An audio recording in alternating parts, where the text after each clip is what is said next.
राधे राधे दोस्तों। नमस्कार दोस्तों। आज के इस वीडियो में हम सुनेंगे राधा अष्टमी की व्रत की कथा। सबसे पहले आप सभी को राधा अष्टमी की बहुत सारी बधाइयाँ। दोस्तों, जैसा कि हम सभी जानते हैं, भाद्रपद मास के शुक्ल पक्ष की अष्टमी तिथि को राधा अष्टमी का त्योहार मनाया जाता है।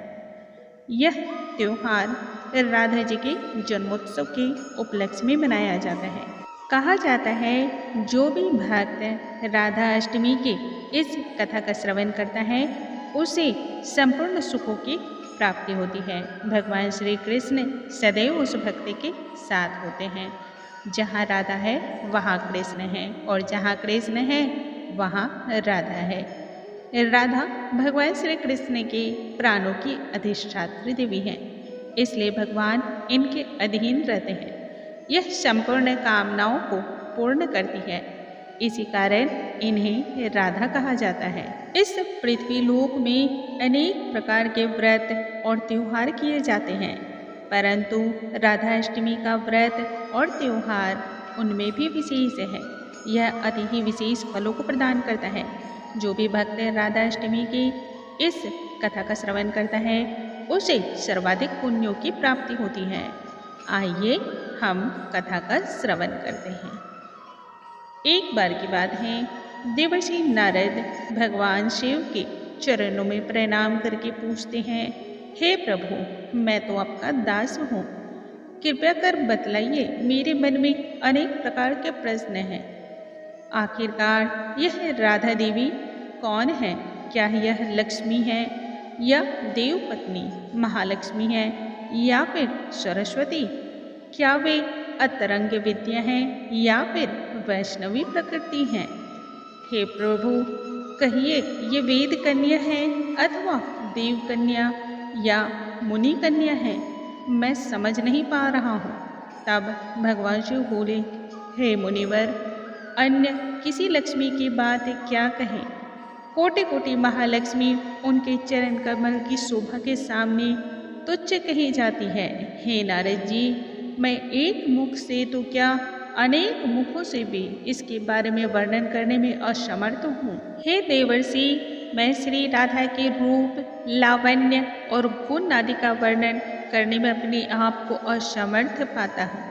उनके रूप की महिमा कहने में अपने आप को लज्जित महसूस करता हूँ। संपूर्ण लोकों में ऐसा किसी में भी सामर्थ्य नहीं है जो राधा रानी के रूप और गुण का वर्णन कर सके। उनकी रूप माधुरी जगत को मोहने वाली है।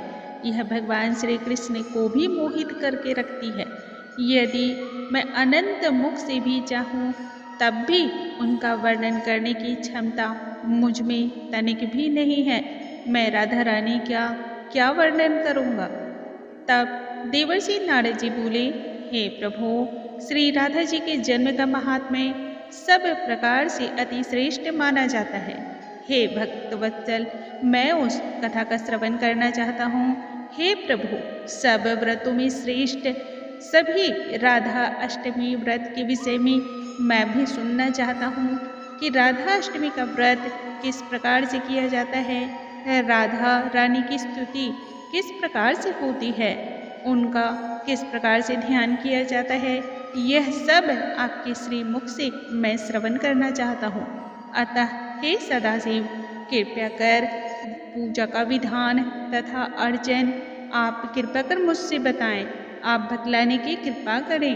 तब भगवान शिव बोले, वृषभानुपुरी के राजा वृषभानु महान उदार थे। वे महान कुल में उत्पन्न हुए तथा सभी चीजों के ज्ञाता थे। समस्त शास्त्रों के ज्ञाता और विद्या बुद्धि में भी बहुत निपुण माने जाते हैं। उन्हें 8 प्रकार की सिद्धियां प्राप्त थी। बड़े ही संयमी, कुलीन तथा श्री कृष्ण के आराधक थे। उनकी भार्या श्रीमती श्री कीर्तिदा थी। वे रूप यौवन से सर्वगुण संपन्न थी और राजकुल में उत्पन्न हुई थी। महालक्ष्मी के समान भव्य रूप वाली परम सुंदरी, वे सभी विद्याओं में निपुण और सर्वगुण संपन्न तथा महापतिव्रता नारी थी।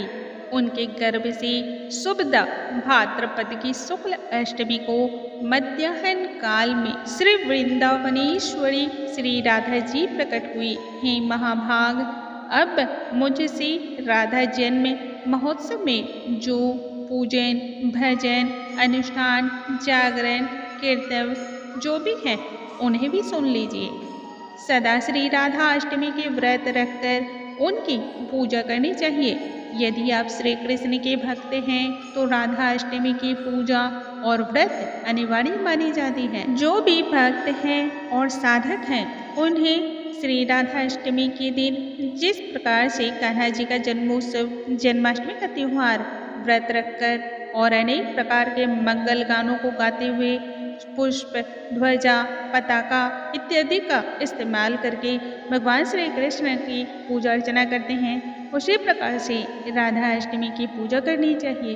श्री राधा कृष्ण की युगल मूर्ति का स्थापित करने के बाद ध्यान, पाद, अर्धादि से कर्मपूर्वक भली भांति उपासना करके भक्तों के साथ अपनी शक्ति के अनुसार पूजन करना चाहिए तथा भक्तिपूर्वक सदा संयंचित होकर उनकी आराधना करनी चाहिए। जो मनुष्य भक्तिपूर्वक श्री राधा जन्माष्टमी का यह शुभ अनुष्ठान करता है उसके विषय में सभी देवतागण कहते हैं कि वही मनुष्य भूतल में राधा का भक्त है। इस अष्टमी को रात में एक एक पहर पर विधि पूर्वक श्री राधा माधव की पूजा करनी चाहिए। श्री राधा कृष्ण के अनुरक्त जितने भी भक्त हैं लाभ करते हुए बारंबार श्री राधा कृष्ण को स्मरण करें। इस प्रकार महोत्सव करके परम आनंद होकर के अंत में विधि पूर्वक साष्टांग प्रणाम करें।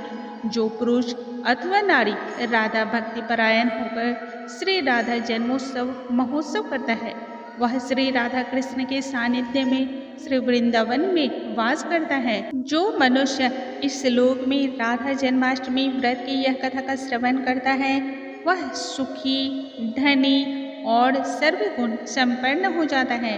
मनुष्य भक्तिपूर्वक श्री राधा नाम के मंत्र का जाप अथवा स्मरण करे तो वह धर्म को प्राप्त करता है। यदि अर्थ की कामना हो तो धन की प्राप्ति करता है और यदि कामार्थी की कामना हो तो पूर्वकामी हो जाता है। इस प्रकार से वह सभी सुखों को प्राप्त करता है और यदि सिर्फ और सिर्फ राधा रानी की भक्ति को प्राप्त करना चाहता है तो वह राधा के चरणों में अपनी जगह को प्राप्त कर लेता है। बोलो राधे रानी की जय, राधा सरकार की जय, श्री कृष्ण वल्लभा की जय। दोस्तों, अगले वीडियो में नई जानकारी के साथ हम फिर से मिलेंगे। तब तक के लिए नमस्कार दोस्तों।